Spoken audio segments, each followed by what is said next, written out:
Hi everybody, I'm Patrick. This is Mark, Corey, Andrew, and Brian. We have a wide selection of people that just got done playing The Flow of History by TMG Games, and you're going to need all these different opinions because all of us really had very different opinions about this game. Join us for The Flow of History. The what? Are you ready? Rolling, rolling, keep rolling, rolling, rolling, rolling. Keep rolling, rolling, rolling, rolling. Keep rolling, rolling, rolling, rolling. Now I know y'all be loving this game right here. People in the house, put them hands in the air. Brian, Yes. try to do, I know there's a lot to do with this game. I mean, a ton of stuff about this game. So do your best to give us a short synopsis of The Flow of History. Some might say this spans the entire history of mankind. Okay, I can sum that up. And you know what they say? What is it that they say? I don't know. We're still about The Flow of History anyway.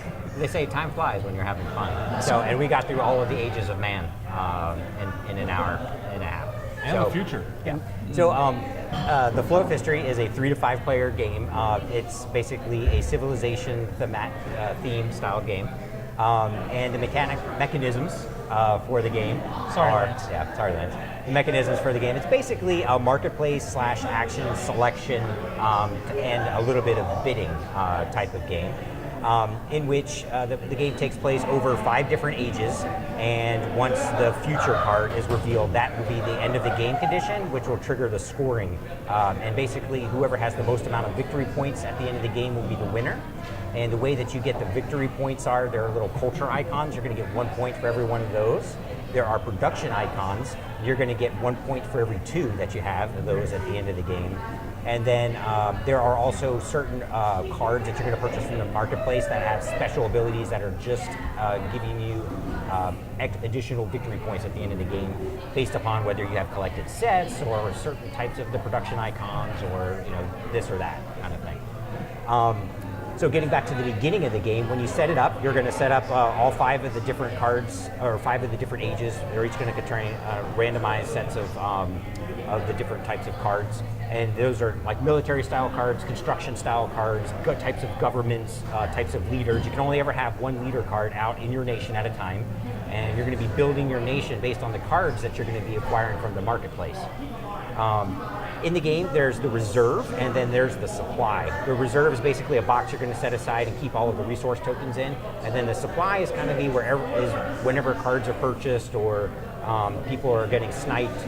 All of the tokens are going to go feed into the supply first, so it kind of acts like a limited supply. And so you're going to want to take that into account when you're going to be harvesting and doing all kinds of other things. The heart of the game, it's a marketplace and a bidding type game.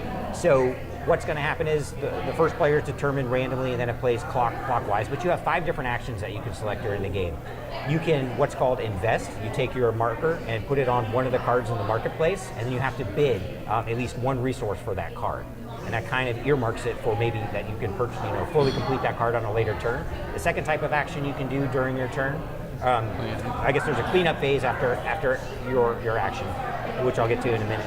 But the second type of action that you could take is if you've already invested in a card, you can complete it. If you complete the card, you move all of the resource tokens you put on the card into the supply. You take that card. When you take that card, there's a number of effects that can trigger, one of which is called the investment bonus. So what you're going to do is look at all your other cards in your nation, and if you have that type of production icon, you're going to get 1 resource from the supply for every type of that production icon. That's the investment bonus. The other type of thing that's going to trigger from the cards that you gain is there could be an instant type of effect that'll trigger right away, such as an attack 1 person or attack everyone else. And then that has different effects depending on if your attack power is greater than the defender's. The other type of ability that could be on the card is either a permanent effect, which will give you like additional production icons, or will give you an ability that you can use. And those are actually other, that's the next action is you can activate one of the cards in your nation for your turn, just activating whatever ability it says. Like it might say gain another card from the age or something like that. The other thing you can do during your turn is you can snipe somebody. If somebody else has invested on a card, you can match whatever they bid on there, and effectively stealing that card from them, right? And but you pay them money, and then more money goes into the supply, and the person who gets sniped also gets the benefit of any trade production icons. They get more money from the supply. So sometimes it's actually not too bad if you get sniped if you put enough investment on the card to begin with. Because you always come out a little bit rich, not always. Most of the time you'll come out a little bit richer if you do get sniped. And then the other main action that you can do during your turn is you can harvest. So you look at how good your nation is at farming, and all the little tree icons. You're going to take extra tokens. This is the one time in the game you're going to be taking tokens out of the reserve box and putting them into the supply. And then you're also going to be, then taking a number of resource tokens equal to, it's usually half the supply a lot of times. So that's how you get a lot of extra money when you start to run out. And then you move into your cleanup phase, which basically means any cards that have purchased or left the table, you're going to then replace from the ages. And then that's basically it. And then you play to the end of the future. You go through 5 different stacks of cards, 5 different time periods, and they progressively get more powerful as you go through each age. That's debatable, I think. I think Andrew and I might debate that one together with you. But yes, vote for the larger part that you seem to get a little bit more powerful. And then at the very end, there's a card that says it's the future and stop playing, which I know is really, really important to Mark, is the future. And speaking of which, Mark, if you had to pick one thing that you like the most about the game. I think it's a great engine builder. It has a great little theme to it. You can actually see your pretty much your culture growing, which I thought was awesome.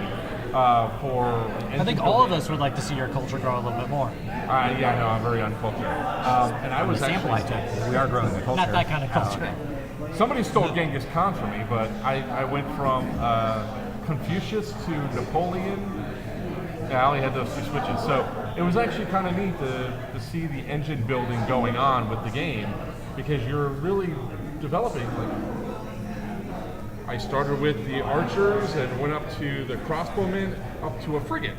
So it was kind of cool as the thing went, the attack cards I got. So I like that aspect of it. It was kind of nice with the mix with the theme, and it was a great engine builder. Corey, if you had to pick one thing you like the most. My one thing piggybacks off Mark. Everything he said pretty much fall into place where I was thinking. So definitely the engine building. The engine building was so much fun. Definitely would do that again. Definitely would play it again for that. He just wants my piggybacks, that's all. Piggyback ride? The thing I probably like the most is that the sniping action is a take that action, and would feel way, way worse if they hadn't done it where you basically can gain extra money. So I like that there was some mitigation of like, oh, if I can snipe them, but it's also going to help them out with getting more money.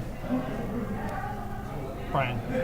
My favorite thing about the flow of history, I'd have to say, is the amount of the complexity and the strategy that is packed into relative to the number of components in the game, because it's a small box, but there's a lot of game in there. There is. It's mostly cards with a few, like a little box of chits and a few player icons, and that's pretty much it. And there is. We played for about 2 hours, which is longer than what they say the game lasts. But we usually play for a little longer than the game says it lasts. But there was definitely 2 hours worth of game in there. Yep, and we were engaged the whole time. It didn't seem like there was any downtime or anything like that. I was never not concerned about what you were doing, or even Andrew, who was kind of flying blind in the beginning. So was I. But it was still interesting to find out what his choices were. I think you're right. There's a few other things that I really like about the game, but the fact that there was so much packed in every minute of play, it's a little confusing to get started, but it's got a lot going on in the course of the game, and you're playing every single minute. Now, Mark, I already know what the answer is, but if you had to pick one thing that you liked the least. The thing I liked the least was the trigger the end game, because the game ended immediately at the end of that active person's round. So as soon as the future card came out or was drafted in, the game's over. But the problem I had is I had a whole bunch of resources left that I could have used and done something. For it to end right there, it felt kind of like a rushed ending and didn't really give for the rest of the game. You're doing a ton of strategy, and then stopping cold felt awesome. Corey, if you had to pick something?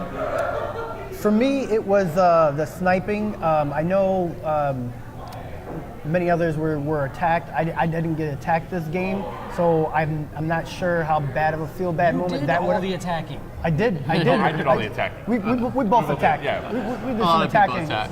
Always me.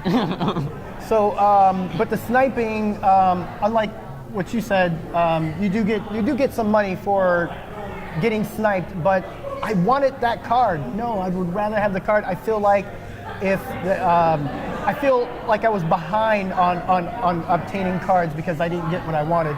I got money, but I still want that card in my tableau. So, Andrew, what you like the least?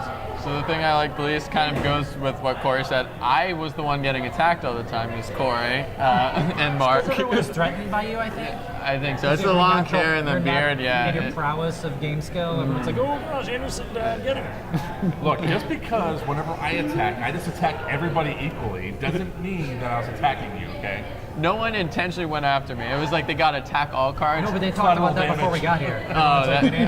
Everybody jumping. I kind of expected that. But so I think the problem with the attack is they can just take one of your cards, and it takes a turn to invest in a card and then a turn to capture it. So you lose basically 2 turns when someone attacks you. And so I didn't know that it was so powerful, and so I didn't build up the resources necessary to defend myself, and then I got attacked a few times, and so I was several cards behind what everyone else is, and I think that's a really feel-bad moment. Whereas I still ended up in 3rd place, and I was close, but I felt like I was never going to have a chance to win, and so that hurt the middle of the game. Brian, if you had to pick one thing you like the least. The thing that I like the least in the flow of history, I'd have to say, is probably the learning curve. It took a little bit to get up and going and to kind of figure everything out with the icons, and the reserve, the supply, and I get exactly half and round it down. And it's one of those games where you got to play it probably a couple times before you kind of like learn all the cards. But I think once you do that, it's a whole nother game once you know everything, kind of like what's coming down the line and what I need to plan for, and I can take a sacrifice now, and I'll be able in the next stage I'll be able to come back even stronger. But so go ahead. And you even said we have to play a lot of games. I mean, a lot of different games. Mm-hmm. You even said this is something that you're going to play again. This is something that you really enjoy, and you don't get to say that very often because of our schedules. So that says something about the game, even though it has a fairly steep learning curve. Now that you know it, you're interested in playing again. And Andrew's the same way. Andrew's very selective about what he plays, and he even said he would play this again relatively quickly. If I had to pick the thing I liked the least, it was difficult for me because after I got past that learning curve, I really started enjoying the game, even though I didn't know I was winning or I was going to win or whatever. Yeah, you did. No, I totally did not. But I really, if I had to pick one thing, it's one stupid card, and it's called communism, because you don't know when all right, you don't know when it's going to come out. You're saying you don't like communism? Like 30% of our followers are Russian, right? Anyway, you don't know when the card's going to come out, and it causes a redistribution of wealth. So it's one of those things that I say when I review a game. I don't like the reversal of fortune. This one's a very sudden, very quick reversal of fortune, even though you can see it coming for about a turn. Away. Yeah, about a turn or two in advance. So that's the only thing I can really pick out is one silly little card. Now, obviously, next time I will plan for that card. But I planned for it. Yeah, well, you're the one that triggered it, right? Well, almost triggered it. You made Brian trigger it. I digress. Anyway, we just got done playing The Flow of History by TMG. I'm Patrick, this is Mark, this is Corey, that's Andrew, that's Brian. Again, from Cloak and Blaster, thank you very, very much for watching The Flow. Why do I keep saying that? The Flow of History. Another one for the history books. Yeah, he's going to be history, all right. Yes! I like it.